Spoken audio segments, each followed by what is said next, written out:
지금은 많이 이 단어가 정착된 것 같습니다. 소셜 디스턴싱, 사회적으로 거리를 두고 조금씩 떨어져 생활하는 이 삶이 많이 정착이 되었지만 처음에는 코로나 바이러스 때문에 거리를 유지하라라고 하는 권고를 사람들이 잘 듣지 않았습니다.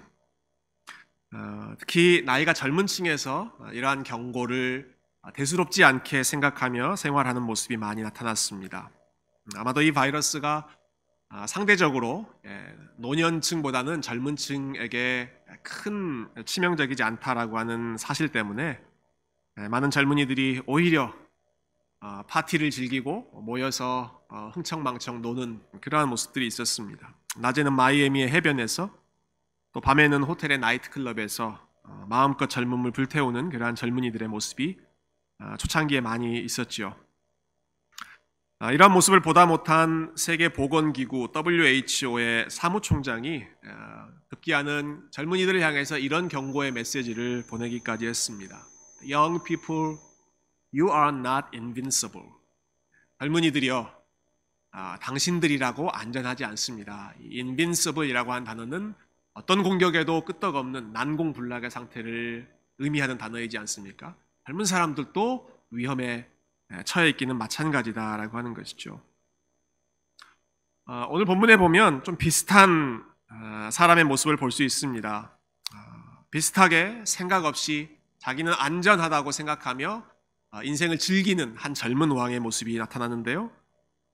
벨사살이라고 하는 이름을 가진 이 왕은 역시 I am invincible, 나는 끄떡없다라고 생각하면서 인생을 즐기는데 여념이 없습니다. 오늘 본문 시작하는 1절 말씀을 한번 보죠. 1절 말씀 보시면 벨사살 왕이 그의 귀족 1000명을 위하여 큰 잔치를 베풀고 그 1000명 앞에서 술을 마시니라로 시작합니다. 자그마치 1000명의 귀족들을 초대해서 큰 잔치를 벌이고 있는 상황이죠. 우리가 시간이 많지 않기 때문에 이 당시의 상황을 역사적으로 자세하게 설명할 수는 없습니다만은 지금 이 상황은 잔치를 벌일 수 있는 그러한 때가 아니었습니다.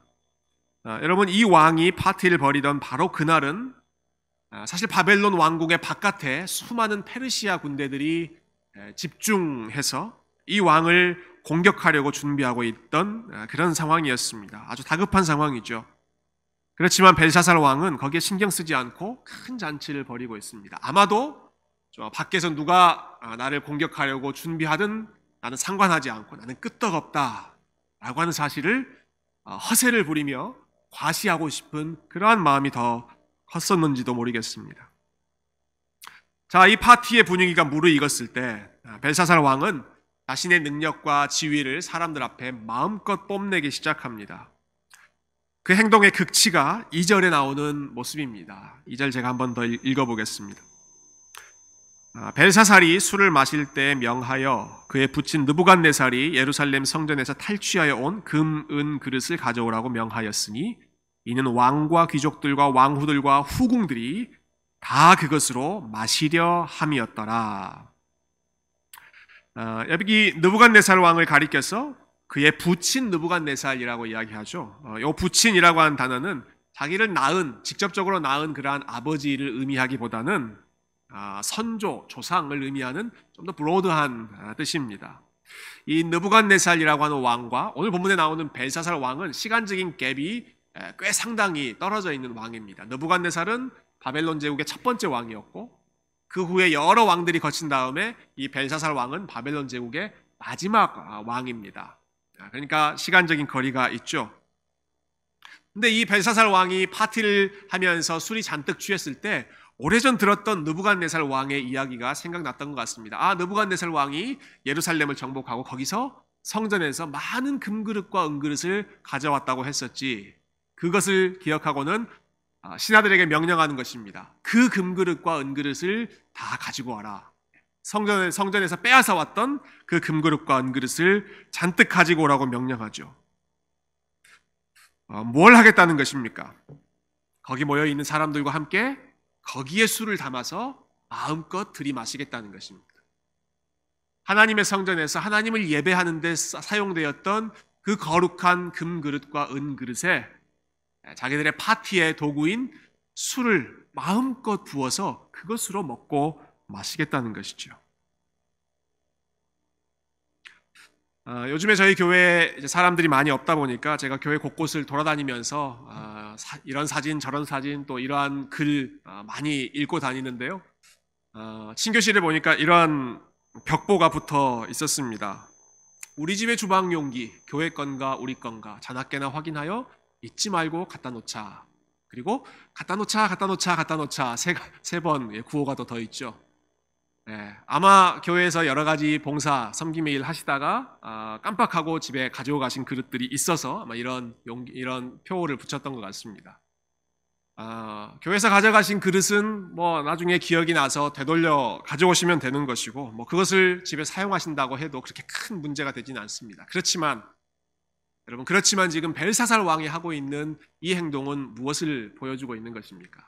하나님을 예배하는 그 장소에 사용되었던 것 가지고 와라. 내가 거기서 술 부어 담아서 먹겠다. 이것은 하나님의 이름, 자기들이 포로로 잡아왔던 그 이스라엘 백성들이 섬기던 하나님의 이름을 철저히 무시하고 짓밟고 그 대신 자기의 힘과 권력, 자기의 지위를 마음껏 뽐내겠다라고 하는 그러한 심보죠.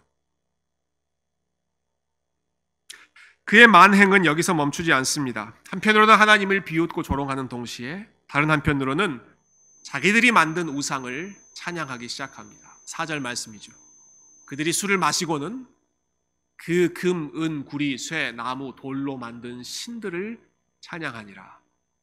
지금 그의 모습이 얼마나 대조되는, 상반되는 일을 하고 있는지 여러분 바라보시기 바랍니다. 살아계신 하나님의 이름은 철저히 무시하고 조롱하고, 반면에 자기들이 각종 재료를 동원해서 만들어놨던 살아있지 않은 죽어있는 형상에 불과한 돌로 만든 신, 금으로 만든 신, 쇠로 만든 그런 신들을 드높이며 찬양하고 있습니다. 이렇게 오만방자한 모습을 하나님께서 가만 놔두실 리가 없습니다. 5절과 6절 말씀에 보면 이때 하나님께서 어떤 일을 행하셨는지를 볼 수 있습니다. 먼저 5절이죠. 그때 사람의 손가락들이 나타나서 왕궁 촛대 맞은편 석회벽에 글자를 쓰는데 왕이 그 글자 쓰는 손가락을 본지라. 한참 먹고 마시며 즐기고 있는 바로 그때 정신이 번쩍 드는 일이 나타난 것입니다. 갑자기 어디선가 사람의 손가락이 나타나서는 벨사살 왕이 보는 그 벽에 희한한 글씨를 쓰고 있는 것이죠. 자, 그 왕의 이 장면을 보고 어떻게 됐습니까? 6절 말씀에 이에 왕의 즐기던 얼굴빛이 변하고 그 생각이 번민하여 넓적다리 마디가 녹는 듯하고 그의 무릎이 서로 부딪힌지라. 얼마나 디테일하게 묘사되었는지 모릅니다. 그의 낯빛이 싹 창백하게 바뀌었다. 또 그의 생각이 번민, 공포심에 사로잡히게 되었다. 그의 넓적다리 마디는 녹는 것 같고 무릎이 서로 부딪히는 것, 후들후들 떨리면서 양 무릎이 서로 따닥따닥 소리를 내면서 부딪히고 있는 그런 모습을 지금 묘사하고 있는 것이죠. 조금 전까지만 해도 어땠습니까? 밖에서 누가 나를 공격하든 어떤 적들이 진치고 있든 나는 상관하지 않는다. 나는 끄떡없다. I'm invincible. 다 모여라. 우리 먹고 즐기며 파티를 즐기자. 허세를 부리고 자신만만했던 그 왕의 모습이 순식간에 얼굴이 창백해지고 다리가 후들후들 떨려서 버틸 수 없는, 가만히 서 있을 수 없는 그러한 연약한 모습으로 전락해버렸습니다. 이번에 다니엘 말씀을 읽으면서 참 여러 번 마주하게 되는 그러한 모습인데요. 참 흥미롭다고 생각했습니다. 대단한 권력을 가지고 있는 바벨론 왕들이 하나같이 불안해하고 두려워하고 벌벌 떠는 모습이 매 장마다 등장하고 있습니다. 느부갓네살 왕이 꿈 때문에 번민하고 나라를 발칵 뒤집어 엎었고, 또 오늘은 벨사살 왕이 이 벽에 쓰인 글씨 때문에 벌벌 떨면서 또 사람들을 다 불러오게 하는 것이죠. 그 나라를 통치한다고 하는 왕들의 마음은 계속 사시나무 떨듯 흔들리지만 오히려 그 상황 속에서 동요하지 않고 침착했던 사람들은 언제나 하나님의 백성들이었습니다. 오히려 바벨론 포로로 잡혀왔던 이스라엘 백성들, 하나님의 백성들은 그 상황 가운데 마음의 평정심을 유지하고 그들을 포로로 잡아왔던 왕들은 오히려 벌벌 떨고 있는 아이러니한 모습이 다니엘서에 계속 등장하고 있죠. 느부갓네살 왕이 불안하고 있을 때에도 다니엘과 세 친구들이 기도하며 그의 꿈을 해석해 주었고, 오늘 벨사살 왕이 불안하고 떨고 있는 이러한 상황에도 그 문제, 그 상황을 진정시키는 해결사는 역시 다니엘이었습니다. 어느 누구도 벽에 갑자기 쓰여 있는 그 글씨를 어떤 뜻인지 해석하지 못하고 있는 상황에 드디어 다니엘이 등장하고 다니엘이 그 글자의 뜻을 하나씩 설명해 줍니다. 거기에 기록된 글자는 이러한 뜻이었습니다. 메네 테겔 우바라신이라고 하는 발음으로 우리가 번역될 수 있는 단어입니다. 근데 그 단어의 뜻이 하나하나 잠깐 살펴보면, 먼저 메네라고 하는 단어는 numbered 혹은 count, 숫자를 세었다라고 하는 뜻입니다. 그래서 다니엘이 이렇게 설명해 주죠. 26절에 그 글을 해석하건대 메네는 하나님이 이미 왕의 나라의 시대를 세워서 그것을 끝나게 하셨다. 왕의 나라의 숫자를 하나님이 다 카운트하셨다. 끝이다 라고 하는 뜻입니다. 그 다음에 데켈이라고 하는 단어는 이것은 무게를 재었다라고 하는 뜻이었습니다. 그래서 이렇게 설명하죠. 데겔은 왕을 저울에 달아보니 부족함이 보였다. 벨사살 왕 당신을 하나님이 저울에 달아서 무게를 재어보니 한참 부족하다. 너무 가볍다. 아무것도 아니다. 이렇게 지금 말씀하고 계십니다. 설명하는 것이죠. 마지막 우바라신, 페레스라고 하는 단어는 나누어졌다라고 하는 뜻입니다. divide 되었다라는 뜻입니다. 그래서 28절에 베레스는 왕의 나라가 나뉘어서 메대와 바사 사람, 그 다음 제국을 이어가는 사람들에게 당신의 나라를 하나님이 다 나누어 주셨습니다. 여러분, 이 세 가지 단어 합쳐보면 무슨 뜻입니까? 하나님을 무시하면서 파티를 벌이면서 그 성전의 그릇에 술을 담아 마시고 있는 그 벨사살 왕을 향해서 왕이시여 당신의 삶의 날수를 하나님이 다 세어보셨습니다. 그리고 당신을 하나님의 저울에 무게를 달아보셨습니다. 그리고 당신의 나라를 쪼개서 다른 사람에게 넘겨주셨습니다. 당신은 끝났습니다 라고 하는 심판의 메시지를 하나님이 벽에 쓰셨던 것이죠. 그리고 이 글자의 뜻대로 마지막 30절에 보면 그날 밤, 이러한 모든 파티가 일어났던 그날, 그리고 벽에 하나님께서 말씀을 쓰셨던 바로 그날 밤에 갈대아 왕 벨사살이 죽임을 당하였다. 이러한 무거운 말씀으로 우리가 읽었던 다니엘 5장의 내용이 마무리되고 있습니다. 바벨론의 시대가 끝나고 페르시아의 시대가 새롭게 시작되는 바로 그 전환점이 오늘 본문의 시간적인 배경이었던 것이죠. 그러니까 여러분 어떻습니까? 이 벨사살 왕은 자기가 그날 밤 죽게 된다라고 하는 사실을 까마득히 모르는 상황에서 신나게 파티만 즐기고 있었던 것이죠. 성경에 나오는 또 다른 사람의 모습이 연상되죠. 예수님의 비유에 나오는 어리석은 부자의 모습입니다.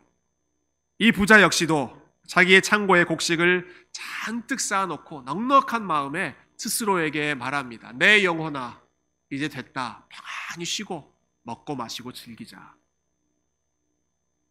그렇게 스스로에게 말하고 있을 때 하나님이 그 부자에게 뭐라고 말씀하십니까? 어리석은 자여, 오늘 밤에 내 영혼을 내가 도로 찾으리니 네가 모아놓은 이 모든 것이 다 네게로 가겠느냐? 누구의 것이 되겠느냐? 그리고 예수님께서 그 사람을 향하여서, 그 상황을 향하여서 이렇게 해석해 주시죠. 이 어리석은 부자는 자기를 위해서는 많은 것을 쌓아놓는 부자였을지 모르지만 하나님을 향해서는 아무것도 쌓아놓지 않은 지극히 가벼운 아무것도 아닌 어리석은 사람에 불과했다. 그 부자의 모습이고 오늘 본문에 나오는 이 벨사살 왕의 동일한 모습입니다. 두 사람의 모습을 하나님이 어떻게 평가하셨는지 여러분 기억해 보십시오. 그들의 삶을 하나님이 저울에 달아보셨습니다. 그런데 그것이 하나님의 기준에 한참 모자랐습니다. 아무것도 아니었다. 창고에 많은 것을 쌓아놓은 어리석은 부자도, 그리고 사람들을 불러다 놓고 자기의 힘과 부와 자기의 능력을 정말 모든 사람들에게 과시하고 있던 이 벨사살 왕도 하나님이 보시고는 너 아무것도 아니다. You are nothing. 너는 아무런 무게도 지금 보여주지 못하고 있다. 아주 엄중하게 그 사람들의 삶을 평가하고 있는 것이죠. 하나님이 보시기에 아무것도 아니다라고 하는 이 선언은 얼마나 우리의 마음을 두렵게 하고 또 우리의 삶을 되돌아보게 하는 말씀인지 모릅니다. 제가 지난 주 중에 아주 좋은 글을 하나 읽었는데요. 여러분과 그 내용을 좀 간략하게 좀 나누고 싶습니다. 이 글을 쓴 사람은 사실은 설교문이었습니다. C.S. 루이스, 자주 제가 언급했던 인물이죠. 영국의 옥스퍼드 대학교에서 영문학을 가르쳤던 C.S. 루이스라고 하는 분이 1939년에 한 설교입니다. 옥스퍼드 대학에 입학한 신입생들에게 했던 설교의 내용인데 이 설교의 제목이 참 재밌습니다. Learning in Wartime. 전쟁 중에 이루어지는 공부, 배움에 대하여 라고 하는 제목이었습니다.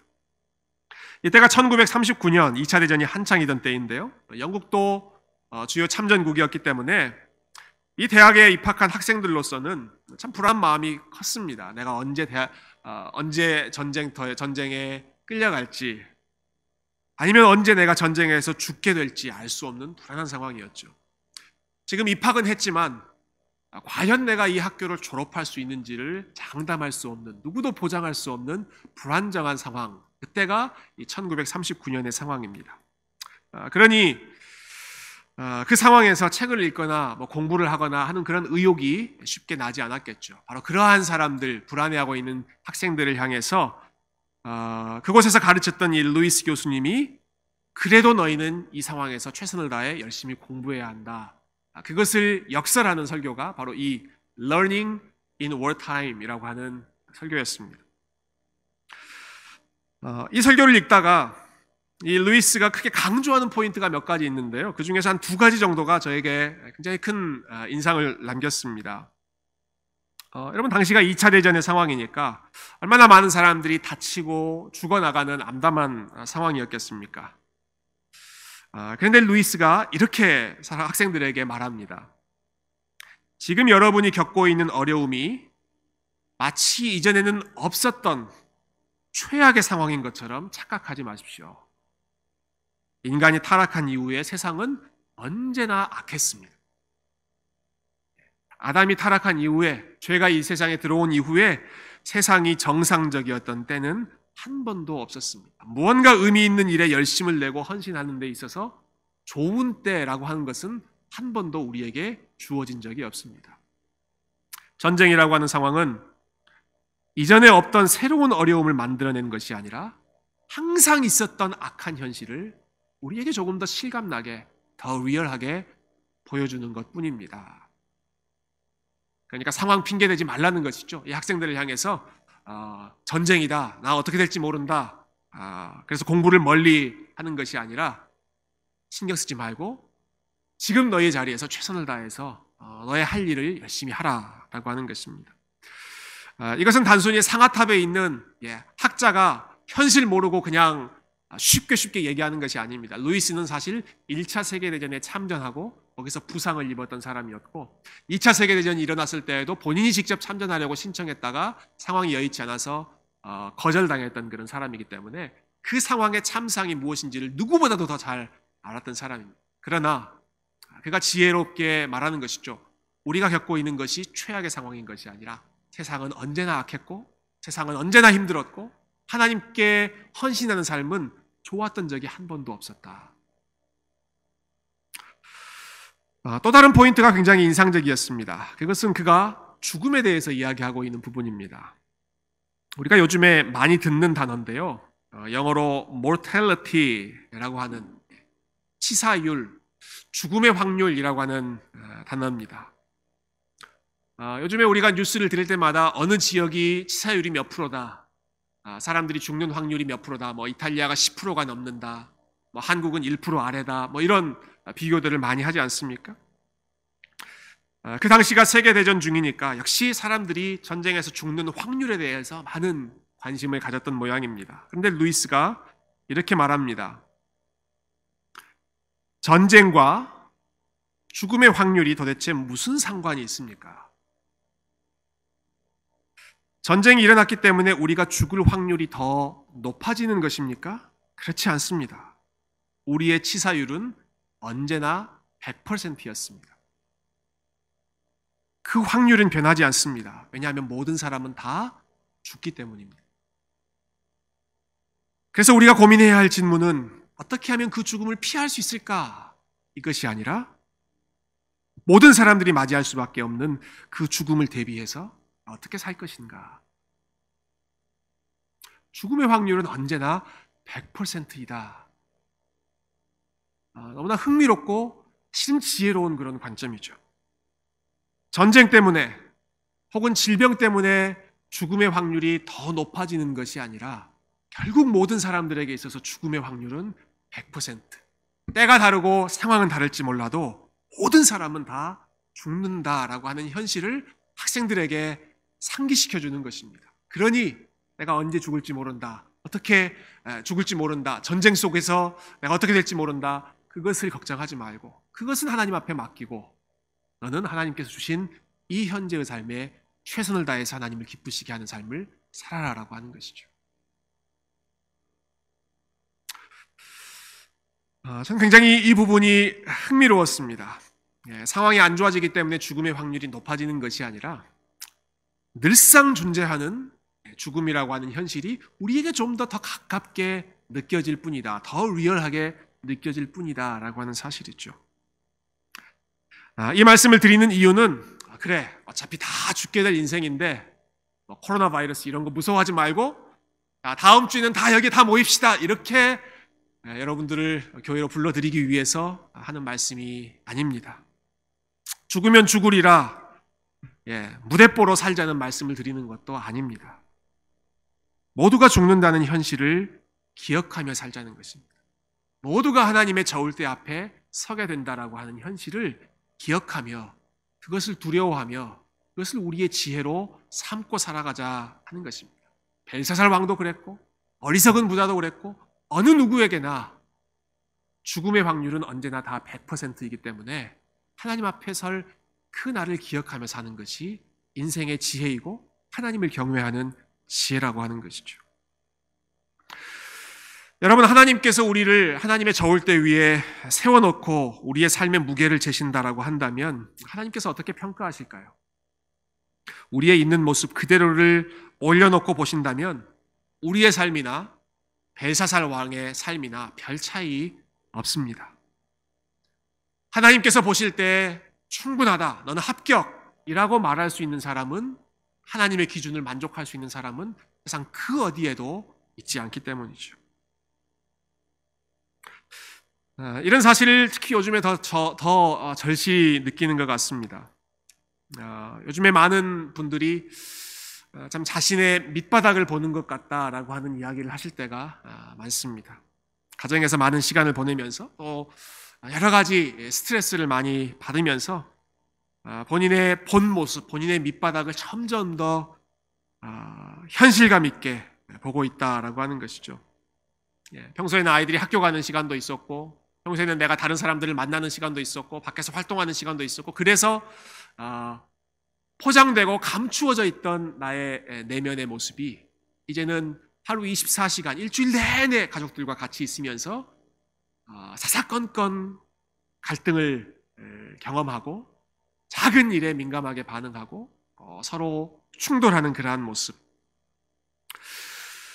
나름 꽤 괜찮게 사는 줄 알았는데 그게 아니었구나. 내가 이 정도였구나. 내 밑바닥이 드러나고 있는 그러한 삶을 많은 분들이 경험하고 계실 것입니다. 어떻게 우리 집 상황을 저렇게 잘 알 수 있을까? 저희 집의 상황이기 때문에 그렇습니다. 저의 모습이기 때문에 그렇죠. 그런데 여러분, 이것이 우리의 본 모습이다라고 하는 것을 인정할 필요가 있습니다. 여러분, 이것이 원래 우리의 본 모습입니다. 하나님 앞에 설 자격이 없고 그래서 하나님의 저울대 앞에서 좋은 평가, 합격이라고 하는 평가를 받을 수 없는 밑바닥, 우리의 죄성의 아주 끝을 보여주는 것이, 그것이 우리의 본 모습입니다. 그렇지만 그럴 때 그 모습만 바라보는 것이 아니라 우리가 잊지 말고 동시에 붙잡아야 할 사실이 있습니다. 우리의 본 모습은 원래 벨사살 왕과 똑같은 상황, 똑같은 위치이지만 그럼에도 불구하고 예수 그리스도께서 우리의 지혜가 되어주시고, 예수 그리스도께서 우리의 의로움이 되어주시고, 예수 그리스도께서 우리의 거룩함이 되어주셔서 우리의 모든 허물을 덮어주시고 우리의 부족함을 채워주시기 때문에 하나님 보시기에 우리가 그분의 저울대 앞에서 너는 통과, You are nothing 이라고 하는 평가를 받는 것이 아니라 You are good enough, 너는 충분하다, 너는 괜찮다 라는 하나님의 용납의 선언을 우리가 들을 수 있다는 것이죠. 그 근거가 무엇입니까? 우리가 잘 살았기 때문에, 우리의 의로움 때문에? 그렇지 않습니다. 예수 그리스도의 의로움이, 예수 그리스도의 공로가 우리의 모든 부족함을 다 채우고 넘치게 충분히 그것을 무겁게 하시기 때문에, 그 예수 그리스도 때문에 우리가 하나님 앞에서 You are good enough 라고 하는 복음의 메시지를 들을 수가 있는 것이죠.